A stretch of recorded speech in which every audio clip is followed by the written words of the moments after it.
Wa anhu sallallahu alaihi wasallam, dan dari Nabi sallallahu alaihi wasallam pula, hadis yang sering kita baca dan sering kita dengarkan. Man salaka tariqan yatlubu fihi ilman sulika lahu bihi tariqun min turuqil jannah.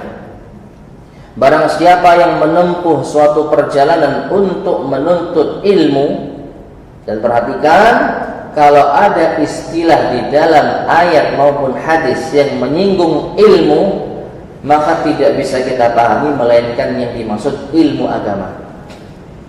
Ya,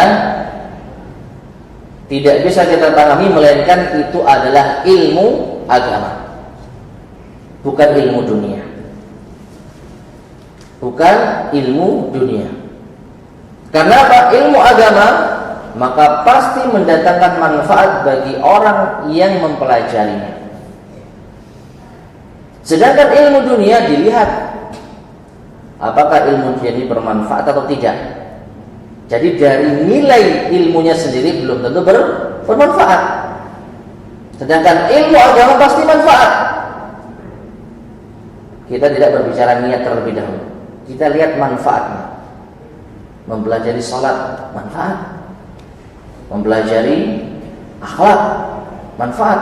Mempelajari adab, manfaat. Belajar Quran, manfaat. Hadis, manfaat. Semua ini ilmu agama. Sedangkan ilmu dunia, sekali lagi kita belum melihat niatnya. Kita lihat apa yang dipelajari. Maka belum tentu apa manfaat.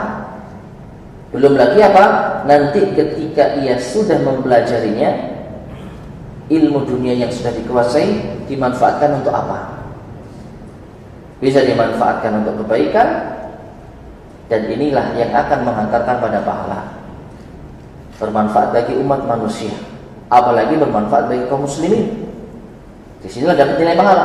Tapi kalau hanya sekedar duniawi saja, mendapatkan keuntungan dunia, ya, maka tidak ada nilai pahalanya.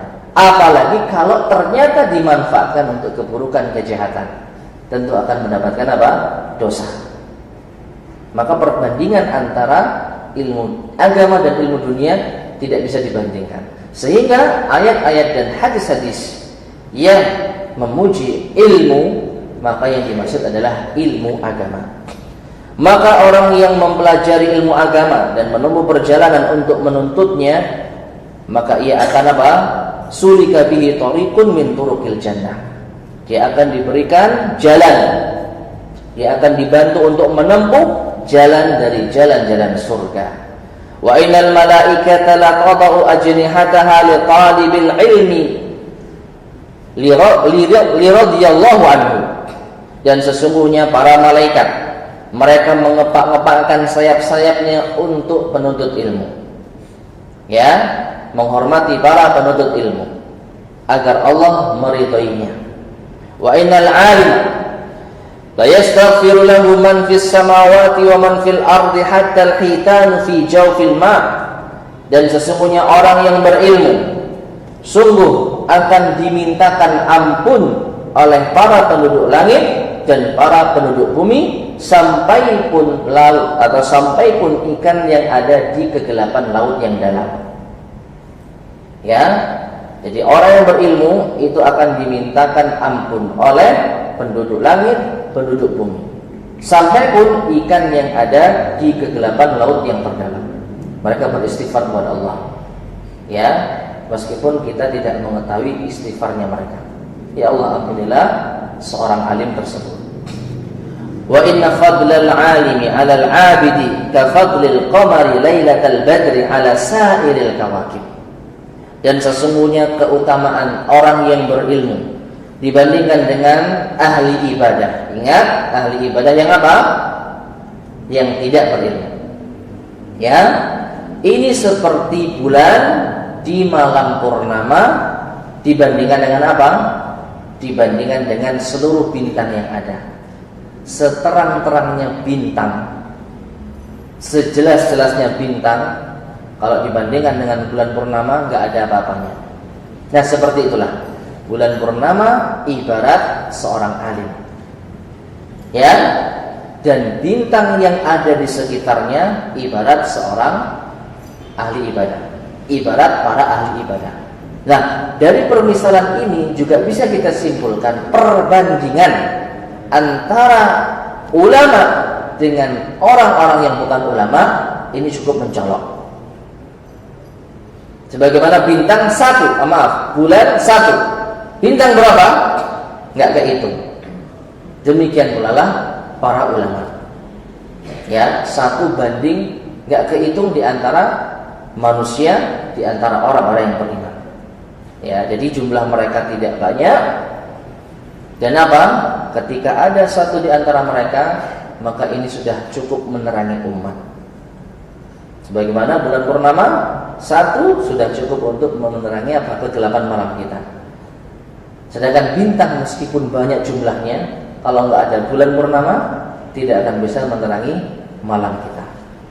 Nah, seperti itulah permisalan yang ada. Wa innal ulama warathatul anbiya. Lanjutan hadisnya, dan sesungguhnya para ulama adalah pewaris para nabi. Ya, ini yang tadi kita isyaratkan potongan hadis yang sudah disebutkan di awal. Wa innal anbiya lam yuwarrisu dinaran wala dirhaman. Karena sesungguhnya para nabi itu tidak mewariskan dinar dan dirham. Para nabi tidak mewariskan dunia. Ya, perhatikan, seandainya ilmu yang dipuji di dalam Al-Quran maupun di dalam hadis Nabi SAW mencakup ilmu agama dan ilmu dunia, pokoknya ilmu, maka tentu dinar dan dirham ini akan menjadi barang yang berharga, barang yang akan diwariskan oleh para nabi. Tapi nyatanya tidak. Menunjukkan apa? Ilmu yang dimaksud bukan ilmu dunia. Sekali lagi saya tegaskan, ilmu yang ada di dalam Al-Quran yang dipuji orang-orang yang memilikinya, dan ilmu yang disebutkan di dalam hadis yang dipuji ketika orang menempuh suatu perjalanan untuk menuntutnya, itu tidak lain adalah ilmu agama. Ya, itu tidak lain adalah ilmu agama, bukan ilmu dunia. Kenapa? Sekali lagi, kalau ilmu dunia ujung-ujungnya apa? Harta. Sedangkan Nabi tidak mewariskan harta. Artinya harta itu nggak perlu, dunia itu nggak perlu untuk diwariskan. Akan tetapi kata Nabi SAW, wa innama warrasul ilm. Tetapi para nabi mereka mewariskan al-ilmu. Faman akhadahu akhadha bihadzin wafirin. Maka barang siapa yang mampu mengambil warisan Nabi tersebut, dia akan mengambil warisan atau bagian yang sangat besar.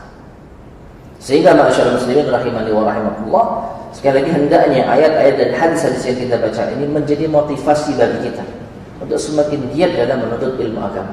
Keutamaannya besar.